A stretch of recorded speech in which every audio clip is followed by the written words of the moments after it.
এখন দেখো points needed to be considered before planning marker, মানে একটা মার্কার তুমি তৈরি করতে চাচ্ছ।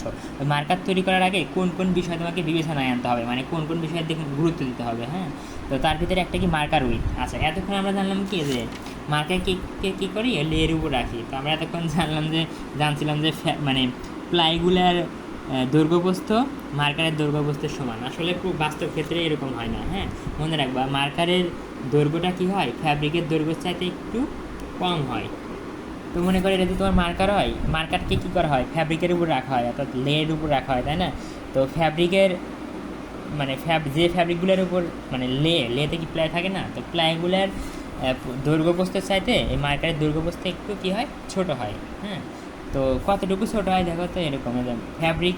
আচ্ছা, তো মার্কারের উইথ কতটুকু হবে, ফ্যাব্রিক উইথ মানে ফ্যাব্রিকের যতটুকু প্রস্থ আছে তার ভিতর থেকে কী করবা, সেলবেস উইথ। আমি যে আগের ভিডিওতে সেলবেস দেখাইলাম, হ্যাঁ, সেলবেসের উইথটা কী করবে, বাদ দিবা। আর কে মানে কে বলতে একটা কনস্ট্যান্ট আর একটা মান আছে। যেমন মনে করো ফ্যাব্রিকের ক্ষেত্রে 1 থেকে 2 সেন্টিমিটার, আর নিটেড ফ্যাব্রিকের ক্ষেত্রে 2 থেকে 4 সেন্টিমিটার। হ্যাঁ, এরপরে তার মানে ফ্যাব্রিকের উইথ থেকে কি, ফ্যাব্রিকের উইথ থেকে সেলবেসের উইথ বাদ দিব। আর কে অর্থাৎ 1 সেন্টিমিটার বা 2 সেন্টিমিটার বাদ দিব ওভেন ফ্যাব্রিকের ক্ষেত্রে, আর 2, 3 বা 4 সেন্টিমিটার বাদ দিব নেট ফ্যাব্রিকের ক্ষেত্রে।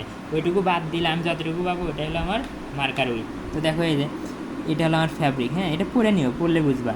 তো এসি মনে করে ফ্যাব্রিক উইথ, আর ইএস হলো মার্কার উইথ। তো এই সাইড থেকে কী বলো, এই যে মাইনাসের মধ্যে বাদ দিতেছি ফ্যাব্রিক উইথ থেকে সেলবেস উইথ, এসডাব্লিউ মানে সেলবেস উইথ বাদ দিছে, আর কে বাদ দিছে দিলে যতটুকু থাকতেছে ওইটুকু হলো আমার মার্কার উইথ। হ্যাঁ, তো এখানে ইএইস হলো আমার মার্কার উইথ, আর এইটুকু ফ্যাব্রিক উইথ। মানে দুই সাইড থেকে কিন্তু আমি বাদ দিচ্ছি, ওই জন্য আমি এরকম অ্যারো চিহ্ন করছি। তাহলে দুই সাইড থেকেই এ পরিমাণ বাদ দিবা, দুই সাইড থেকে সেলবেস উইথটা মানে আমি বলছিলাম না যে দেখো ফ্যাব্রিকের দুই সাইডেই কী থাকে, সেলবেস থাকে। তো দুই সাইড থেকে সেলবেস বাদ দিবা আর কে এর মানটা বাদ দিবা। এখানে এক জায়গায় দেখাচ্ছি, এখানে দেখালে হয়তো সমস্যা নেই, আমি এক জায়গায় দেখাচ্ছি। মানে বুঝেছি যে এইটুকু। হ্যাঁ, এই যে এখান থেকে এইটুকু হলো আমার কি, মনে করো সেলবেস উইথ 1 মিটার, সরি 1 ইঞ্চি, আর কে এর মান মনে করে 1 ইঞ্চি, তাহলে 2 ইঞ্চি বাদ যাবে। এই সাইড থেকে 2 ইঞ্চি বাদ দাও, ওই সাইড থেকে 2 ইঞ্চি বাদ দাও, এরকম। আচ্ছা, এখন লেন্থ ওই একইভাবে। তার মানে কী বললাম, মার্কারের উইথটা সবসময় কী হবে, ফ্যাব্রিকের উইথের চাইতে ছোটো। তেমনিভাবে ওই যে দেখো মার্কারের লেন্থ কী হবে বলো, ফ্যাব্রিকের লেন্থের চাইতে ছোটো হবে। মার্কারের লেন্থটা কী হবে, ফ্যাব্রিকের লেন্থের চাইতে ছোটো। কতটুকু ছোটো হবে, এই যে এই সাইডে 1 ইঞ্চি ছোটো, এই সাইডে 1 ইঞ্চি ছোটো। হ্যাঁ, দেখো এটা হলো আমার মার্কার, এটা হলো আমার মার্কার, আর এটা হলো আমার বড়টুকু হলো আমার ফ্যাব্রিক। তো যে বাম দিকে 1 ইঞ্চি কম, এইদিকে 1 ইঞ্চি কম, তার মানে 2 ইঞ্চি কম। তাহলে ফ্যাব্রিকের সাইডে মার্কারের লেন্থ 2 ইঞ্চি কম হয়। এই সাইডে 1 ইঞ্চি কম, এই সাইডে 1 ইঞ্চি কম। মানে বুঝেছি, হিসাব দেখো দেখিয়ে দিচ্ছি যে কোনটুকু তুমি বাদ দিবা। তার মানে ফ্যাব্রিকের লেন্থ থেকে 1 ইঞ্চি আর 1 ইঞ্চি মানে 2 ইঞ্চি বাদ দিলে তুমি ফ্যাব্রিক লেন্থ পাবা। গ্রেন লাইন, আচ্ছা গ্রেন লাইন তো বলছি, গ্রেন লাইন কী হবে, ওয়ার্প ডিরেকশানের সমান্তরাল। ওভেন ফ্যাব্রিকের ক্ষেত্রে কী হবে বলো তো, ওভেন ফ্যাব্রিকের ক্ষেত্রে গ্রেন লাইন সবসময় কি ওয়ার্প ডিরেকশানের সমান্তরাল। ওয়ার্প ডিরেকশন মানে কি, ওয়ারপিএন যেদিকে থাকে এই যে। আর ওয়ারপিএন কী বলো, দৈর্ঘ্য বরাবর থাকে না, ওয়ারপিএন হলে দৈর্ঘ্য বরাবর থাকে। তার মানে কি, গ্রেন লাইনটা ওভেন ফ্যাব্রিকের ক্ষেত্রে কী হবে, দৈর্ঘ্যের সাথে প্যারালাল।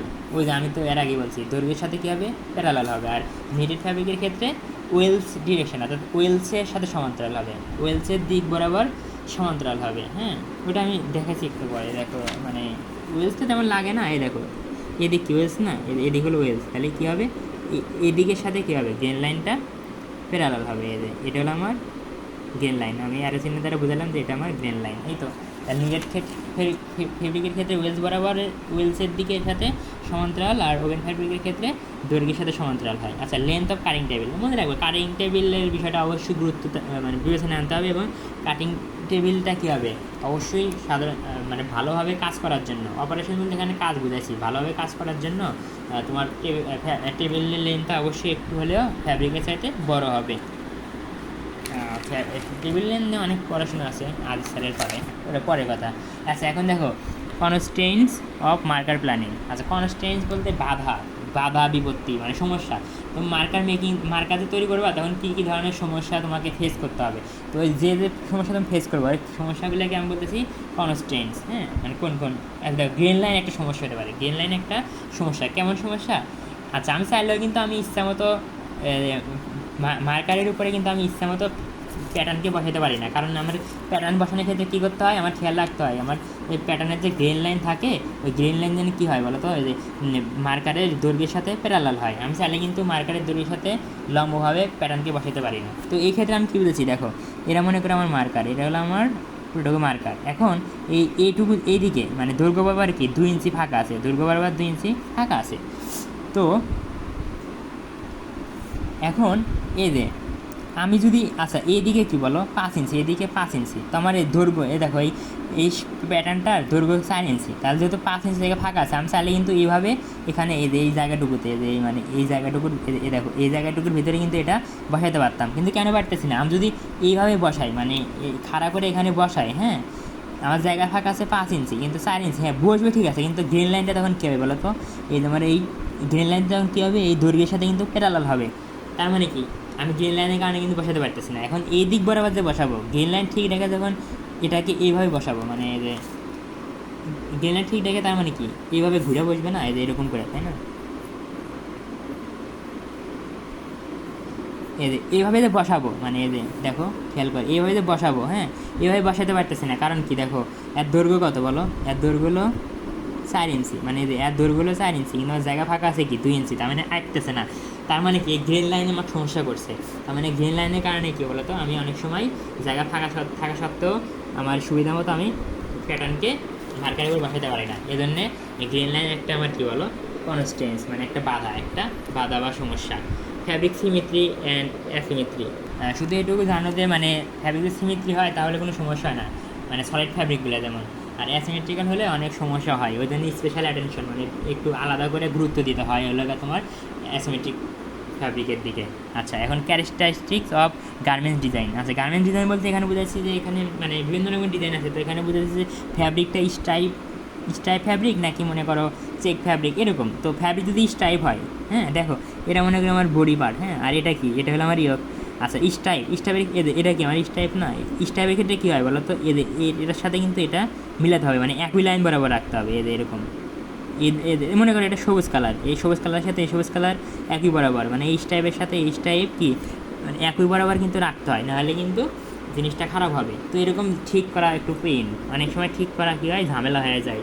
তো যাই হোক ওই জন্যে কী বলো, যদি এরকম স্টাইপ বা সেফ ফ্যাব্রিক থাকে তখন আমাকে একটু সমস্যা ফেস করতে হয়। এখন কাটিং কোয়ালিটি বলতে কি দেখো, এই যে আমি তো ভিডিওতে দেখাচ্ছিলাম, এই প্যাটার্নগুলোকে তুমি বসালে, প্যাটার্নগুলোকে এরকম করে একটা প্যাটার্নকে আর একটা প্যাটার্নের মানে একটু জায়গা ফাঁক রেখে বসাইছো, এরকম জায়গায় ফাঁক রেখে বসাতে হয়। কেন বসাতে হয় বলো তো, কারণ এর ভিতর দিয়ে কিন্তু ওই এমনভাবে প্যাটার্নগুলোকে বসাবা এই কাটিং ডিভাইস যা আছে, কাটিং ডিভাইস যেন কি ঠিক মতে চলাচল করতে পারে।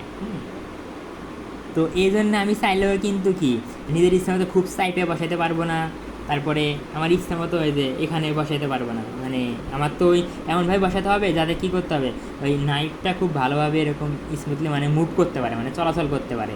ওই অর্থাৎ নাইট চলাচলের জন্য কি একটা জায়গা রাখতে হয়। তো এটা একটা সমস্যা, যদি চলাচলের জন্য জায়গা না থাকতো আমার ইচ্ছা মতো আমি যেখানে ইচ্ছে যেভাবে ওই প্যাটার্নগুলো বসাতে পারতাম।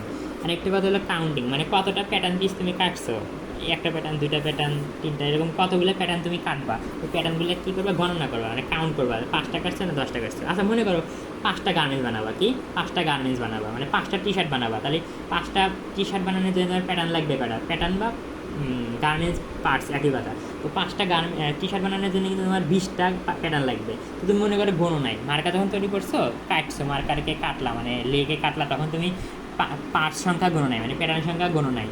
তো তোমার লাগবে 20টা পার্টস, তুমি গোনো নাই, না গুনে মনে করো সেলাই দিয়ে গেঞ্জি বানানো শুরু করতেছো, বানাইতে যায় দেখতে লাস্টে 19টা আছে, একটা প্যাটার্ন পিস হারিয়ে গেছে।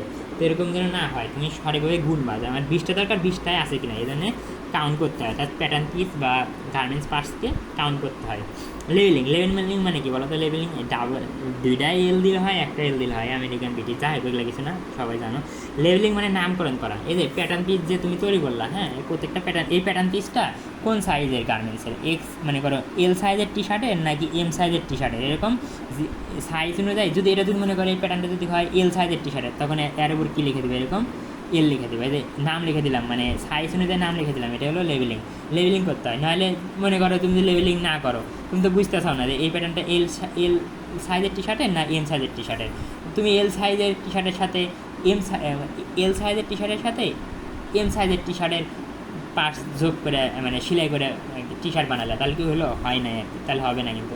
প্রোডাকশন প্ল্যানিং এগুলো আসলে কি, মনে করো একটা বাধা থাকে, লং মার্কার তুমি যদি ইউজ করো তাহলে তোমার মার্কারের ইফিসিয়েন্সি বেশি হবে, কিন্তু আমার কি সময় আর বেশি লাগতেছে, ঝামেলা। আর শর্ট মার্কার যদি করো, ইফিসিয়েন্সি সময় কম লাগতেছে কিন্তু আবার ইফিসিয়েন্সি কম, মানে একটা হলে আরেকটা পাইতেছে না, মানে ঝামেলায়। যাই হোক এইগুলাই আর কি, তোমরা আশা করি পারবা।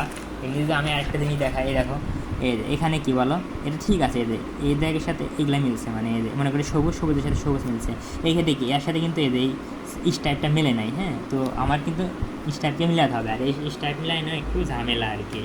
এটা কিন্তু ইম্প্রপার ওয়ে, মানে এটা সঠিক পদ্ধতি না। স্যারকে এরকম চিত্র এঁকে নিজের মতো করে দেখে দিবা, আশা করি পারবা আর কি।